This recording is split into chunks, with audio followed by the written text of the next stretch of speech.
ശരി, രാഷ്ട്രീയ തിരിച്ചടിയാകുമോ എന്ന ചോദ്യത്തിന് രാഷ്ട്രീയ തിരിച്ചടിയാകുമെന്നുള്ള കാര്യം ഉറപ്പാണ്. കാരണം ഇപ്പോൾ ശബരിമലയിലെ സ്വർണ്ണക്കൊള്ളക്കെതിരെയുള്ള രാപകൽ സമരം കഴിഞ്ഞ ദിവസം കണ്ടല്ലോ തലസ്ഥാനത്ത്. അതുകൂടാതെ തന്നെ ഈ വിഷയം ഏറ്റെടുത്തുകൊണ്ട് വലിയ സമരങ്ങൾ നയിക്കുന്നു. അതിന് ഉദ്ഘാടനം ചെയ്യുന്ന സംസ്ഥാന അധ്യക്ഷനെ നമ്മൾ കാണുകയാണ്. അപ്പോൾ വലിയ അഴിമതിക്കെതിരെയുള്ള ഒരു പ്രതിഷേധത്തിന് നേതൃത്വം കൊടുക്കുന്നു. ആ പ്രതിഷേധത്തിൽ ഞങ്ങളെ പങ്കെടുപ്പിച്ചില്ല, ഞങ്ങളെ വിളിച്ചിട്ടില്ല എന്നുള്ള മറ്റ് മുതിർന്ന BJP നേതാക്കളുടെ പരാതി. ഇന്നലെ കണ്ട രാപകൽ സമരത്തിലും സുരേന്ദ്രനെയും വി മുരളീധരനെയും ക്ഷണിച്ചിട്ടില്ല എന്നൊരു പരാതി ഇവിടെ ഉയരുകയാണ്. അപ്പോൾ ആ രൂപത്തിൽ സംസ്ഥാനത്ത് BJPക്കകത്ത് വലിയ പ്രശ്നങ്ങളുണ്ട്. ആ പ്രശ്നങ്ങൾക്കിടയിലാണ് ഇപ്പോൾ ഈ ആരോപണം വന്നിരിക്കുന്നത്. ഇതിപ്പോൾ BPLുമായി ബന്ധപ്പെട്ട് BPL ഉറപ്പായിട്ടും നമ്മുടെ രാജ്യത്തിൻ്റെ അഭിമാനകരമായ ഒരു സംവിധാനം തന്നെയായിരുന്നു. മലയാളിയാണ്, തലശ്ശേരിക്കാരനാണ് ഈ TGP നമ്പ്യാർ. TGP നമ്പ്യാരുടെ മകളെ വിവാഹം ചെയ്തുകൊണ്ട് 91-ലാണ് ആ കുടുംബത്തിലേക്ക് അദ്ദേഹം എത്തുന്നത്. ഇതിപ്പോൾ ഈ കേസ് 96-ലാണ് അല്ലേ? ലാൻഡ് കിട്ടുന്നത് 96-ലാണ്. അപ്പോൾ മുതലുള്ളതാണ്. അപ്പോൾ ഇപ്പോൾ രാജീവ് ചന്ദ്രശേഖരൻ BJPയുമായി ബന്ധപ്പെട്ട് എത്തുന്നത് 2006 തൊട്ട് 2024 വരെ രാജ്യസഭാ MP ആണ്. പിന്നീട് അദ്ദേഹം കേന്ദ്ര സഹമന്ത്രിയാകുന്നു. ഇപ്പോഴിതാ നമ്മുടെ സംസ്ഥാന അധ്യക്ഷനാകുന്നു. സംസ്ഥാന അധ്യക്ഷനായുള്ള അദ്ദേഹത്തിൻ്റെ വരവ് തന്നെ എങ്ങനെയാണെന്നുള്ളത് നമ്മൾ വ്യക്തമായി കണ്ടതാണ്. അപ്പോൾ കെട്ടിയിറക്കിയ നേതാവ് എന്ന രൂപത്തിലാണ് ഇവിടെ സംസ്ഥാനത്തെ നേതാക്കൾ അദ്ദേഹത്തെ കാണുന്നത്. ഒരു തരത്തിലും ആ ഒരു ഐക്യത്തിലേക്ക് എത്താൻ നേതാക്കൾക്ക് കഴിഞ്ഞിട്ടില്ല എന്നുള്ളതാണ്. BJPയെ സംബന്ധിച്ച് നമുക്ക് എല്ലാ കാലത്തും മനസ്സിലാക്കാവുന്ന ഒരു കാര്യം, BJPയിൽ 2 ഗ്രൂപ്പുകൾ എപ്പോഴും 2-3 ഗ്രൂപ്പുകളുണ്ടാവും. ഒരാൾ അധ്യക്ഷ സ്ഥാനത്തേക്ക് വന്നാൽ മറ്റുള്ളവർ അപ്പുറത്ത് എതിർക്കും, പല ഘട്ടങ്ങളിലും എതിർ നിലപാടുകൾ കാണിക്കും എന്നൊക്കെയാണ്. പക്ഷേ ഇതിപ്പോൾ ഒറ്റക്കെട്ടായി തന്നെ രാജീവ് ചന്ദ്രശേഖരെ എതിർക്കുന്നു എന്ന രൂപത്തിലേക്ക് അത് വന്നിട്ടുണ്ട്. പല കാര്യങ്ങൾ കൊണ്ട് അവർക്ക് എതിർപ്പുണ്ട്. അപ്പോൾ ഒരു തരത്തിലും അവർക്ക് അംഗീകരിക്കാവുന്ന ഒരു രാഷ്ട്രീയ ശൈലിയല്ല രാജീവ് ചന്ദ്രശേഖരൻ്റെ എന്നുള്ളതാണ്. അദ്ദേഹത്തിൻ്റെ രാഷ്ട്രീയ ശൈലിയൊന്നും ഇവർക്ക് ദഹിക്കുന്നില്ല. ഇവരെ കൂടി പങ്കെടുപ്പിച്ചുകൊണ്ട്, അതായത് എല്ലാവരെയും ഒരുമിച്ച് കൊണ്ടുപോവുക എന്നതിൽ നേരത്തെയുള്ള നേതാക്കൾ പരാജയപ്പെട്ടു എന്നിടത്താണ് രാജീവ് ചന്ദ്രശേഖർ ഇവിടെ കൊണ്ടുവരുന്നത്.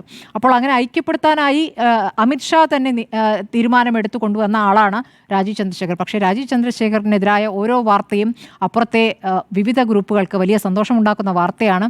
നോക്കൂ, ഇപ്പോൾ ഈ ഒരു സംഭവത്തിന് ശേഷം ഈ BJPയുടെ തലസ്ഥാനത്തെ ആസ്ഥാനത്ത് അദ്ദേഹം കൂടിയാലോചനകൾ നടത്തുന്നു. ഈ വാർത്ത വന്നതിന് ശേഷം കൂടിയാലോചനകൾ നടത്തുന്നു എന്നുള്ള വിവരമാണ് നമുക്ക് കിട്ടിയത്. അദ്ദേഹം ഒരു തരത്തിലും മാധ്യമങ്ങളോട് പ്രതികരിച്ചിട്ടില്ല. നാളെ ഇനി പ്രതികരിക്കുമ്പോൾ ഏത് രൂപത്തിലാവും, പ്രതികരിക്കുമ്പോൾ അദ്ദേഹത്തിനൊപ്പം BJPയിലെ ഇവിടുത്തെ മറ്റ് പ്രധാനപ്പെട്ട നേതാക്കൾ ഉണ്ടാകുമോ എന്നുള്ളതാണ് അറിയേണ്ടത്.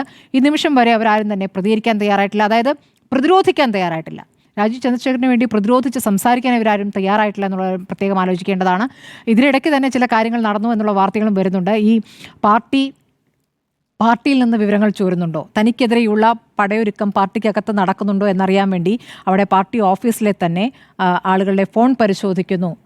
ആരൊക്കെ ആയിട്ടാണ് സംസാരിക്കുന്നത് എന്നുള്ള പരിശോധന നടക്കുന്നു എന്നടക്കം. അപ്പോൾ കൂടെ ചുറ്റും നിൽക്കുന്നവരെ പോലും വിശ്വസിക്കാൻ പറ്റാത്ത ഒരു രൂപത്തിലേക്ക് അദ്ദേഹം ബുദ്ധിമുട്ടുന്നുണ്ട് എന്നുള്ളതാണ്. അങ്ങനെ ബുദ്ധിമുട്ടുന്നതിനിടയിലാണ് ഈ വലിയ ആരോപണം വരുന്നത്. ഒരു വലിയ കുംഭകോണം എന്ന രീതിയിലുള്ള ഈ ആരോപണം ഉയരുമ്പോൾ BPLൻ്റെ ഒരു പ്രസ്താവന, ഒരു വാർത്താക്കുറിപ്പ് മതിയാവില്ല. രാഷ്ട്രീയമായ പ്രതികരണം തന്നെ അദ്ദേഹത്തിൻ്റെ ഭാഗത്തുനിന്ന് വരണം. ഇവിടെ ഇപ്പോൾ ആകെ കൂടി രാഷ്ട്രീയ കലുഷിതമായ ഒരു സാഹചര്യമാണല്ലോ. ഇതിപ്പോൾ നോക്കൂ, ഈ നമ്മളോട് സംസാരിച്ച ഈ അഡ്വക്കേറ്റ് ഉണ്ടല്ലോ, KN ജഗദീഷ്, അദ്ദേഹം സുപ്രീം കോടതി ചീഫ് ജസ്റ്റിസിനും പരാതി നൽകിയിട്ടുണ്ട്, SIT അന്വേഷണം ആവശ്യപ്പെട്ടുകൊണ്ട്. അതിൽ ഈ പറയുന്ന കട്ട സുബ്രഹ്മണ്യവും BPLൻ്റെ പ്രതിനിധികളും രാജീവ് ചന്ദ്രശേഖരൊക്കെ എതിരെയുള്ള ആരോപണമാണ് ഉന്നയിച്ചിരിക്കുന്നത്. അതിൽ SIT അന്വേഷണം വേണമെന്ന ആവശ്യം അവിടെ ഉന്നയിക്കുകയാണ്. അതിനുശേഷം അദ്ദേഹം പറഞ്ഞൊരു കാര്യം, അവിടെ ഇപ്പോൾ ഭരിക്കുന്നത് കോൺഗ്രസ്സാണ്. കോൺഗ്രസ് ഭരിക്കുന്ന സംസ്ഥാനത്തെ മന്ത്രിമാരോടും ഈ വിഷയം സംസാരിച്ചിട്ടുണ്ട്. അതിനുശേഷം അദ്ദേഹം നമ്മളോട് സംസാരിക്കുമ്പോൾ പറഞ്ഞത് ചില മന്ത്രിമാർ രാജീവ് ചന്ദ്രശേഖറുമായി സംസാരിച്ചെന്നാണ് കേൾക്കുന്നത്. അപ്പോൾ ഇത് രാഷ്ട്രീയമായ ഒരു ആയുധമാക്കി അവരത് ഉപയോഗിക്കുമോ, മറിച്ച് അതൊരു വിലപേശലിനുള്ള ഉപകരണമാക്കുമോ എന്നുള്ളതാണ്. കർണാടക രാഷ്ട്രീയം നമ്മൾ പറയുന്ന പോലെ ഇവിടുത്തെ രാഷ്ട്രീയം പോലെയല്ല, വേറെ രൂപത്തിലാണ് അത് പ്രവർത്തിക്കുന്നത്. അപ്പോൾ അത് വിലപേശലിലേക്ക് മാറുമോ എന്നുള്ളതാണ്. ഇവിടെ രസകരമായ കാര്യം, ഇവിടെ കേരളത്തിൽ ഈ ശബരിമല സ്വർണ്ണക്കൊള്ള എന്നുള്ള വിഷയത്തിൽ വല്ലാതെ പ്രതിരോധത്തിലായിരിക്കുന്ന ഭരണപക്ഷത്തിന് ഒരു ആയുധമാവുകയാണ് ഇത്. അത് എത്രത്തോളം ആയുധമാക്കുമെന്നുള്ള വേറൊരു ചോദ്യം അവിടെ നിൽക്കുന്നു. കാരണം അപ്പുറത്ത് പോയി MOU ഒപ്പിട്ടിട്ടുണ്ടല്ലോ. MOU ഒപ്പിട്ടത് BJPയും ഇവിടുത്തെ CPM തമ്മിലുള്ള ഒത്തുതീർപ്പാണ് എന്ന് പറയുമ്പോൾ ഈ വിഷയത്തിൽ ഇന്നിപ്പോൾ നേതാക്കളൊക്കെ പ്രതികരിച്ചിട്ടുണ്ട്. MV ഗോവിന്ദനടക്കം പ്രതികരിച്ചിട്ടുണ്ട്. ആ പ്രതികരണത്തിനപ്പുറം അത് മുന്നോട്ട് പോകുമോ, ഒരു വലിയ പ്രതിഷേധ പരിപാടിയായിട്ടോ അല്ലെങ്കിൽ വലിയ രൂപത്തിൽ ആരോപണം ഉന്നയിക്കലായിട്ടോ അത് മുന്നോട്ട് പോകുമെന്നൊക്കെ അറിയേണ്ടത്. കോൺഗ്രസ് നേതാക്കൾ പറഞ്ഞതുപോലെ ഇവിടെ കോൺഗ്രസ് നേതാക്കളൊന്നും ഇതുവരെ പ്രതികരിച്ചു കണ്ടില്ല. നാളെ ഒരു പക്ഷേ ഈ രാജീവ് ചന്ദ്രശേഖർ ഒരു വാർത്താ സമ്മേളനമൊക്കെ നടത്തിയ ശേഷം പ്രതികരിക്കാമെന്ന് കാത്തിരിക്കുകയാണോ എന്നറിയില്ല. അപ്പോൾ ഒത്തുതീർപ്പ് എവിടെയൊക്കെ നടക്കുന്നു? കർണാടക രാഷ്ട്രീയത്തിൽ കോൺഗ്രസും BJPയും കൂടി ഒത്തുതീർക്കുകയാണ്. രാജീവ് ചന്ദ്രശേഖരൻ തമ്മിൽ അത് ഒത്തുതീർക്കുകയാണോ എന്നുള്ളതാണ്. ഏതായാലും കർണാടകത്തിൽ നടക്കുന്ന ഒരു കാര്യം കേരളത്തിലൊരു വിഷയമാകുമ്പോൾ ഇവിടെ ഏറ്റവും അധികം സന്തോഷിക്കുന്നത് ഇവിടുത്തെ BJP നേതാക്കളാണ് എന്നുള്ളതാണ് യാഥാർത്ഥ്യം.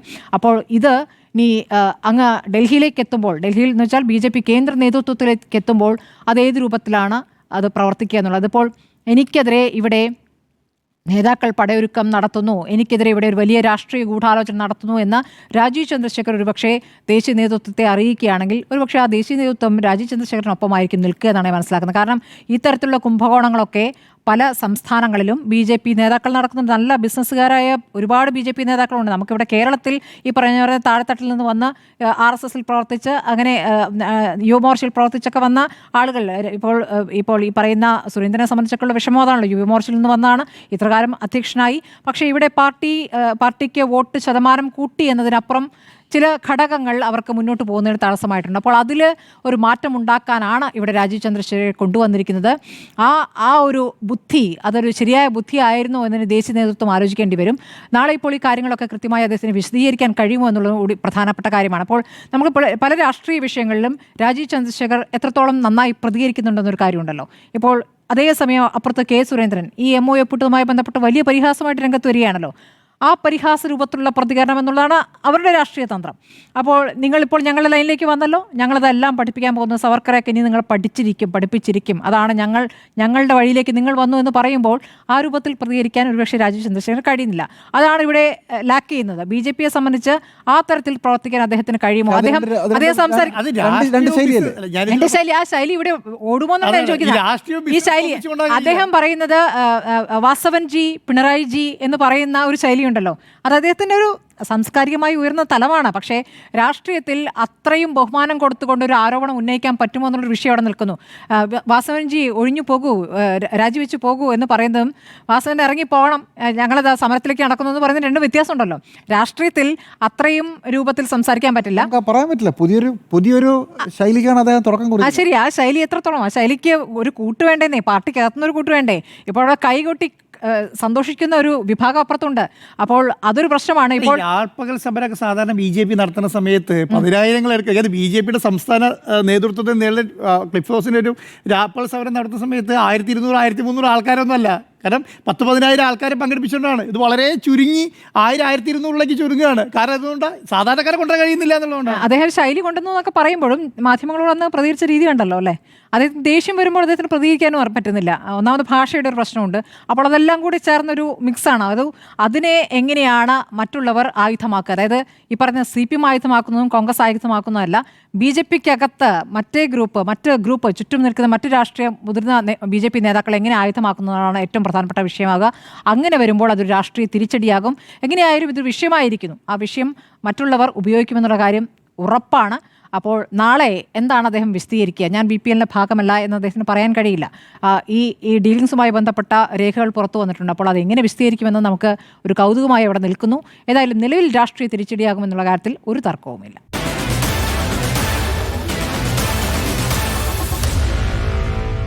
Meet the editors.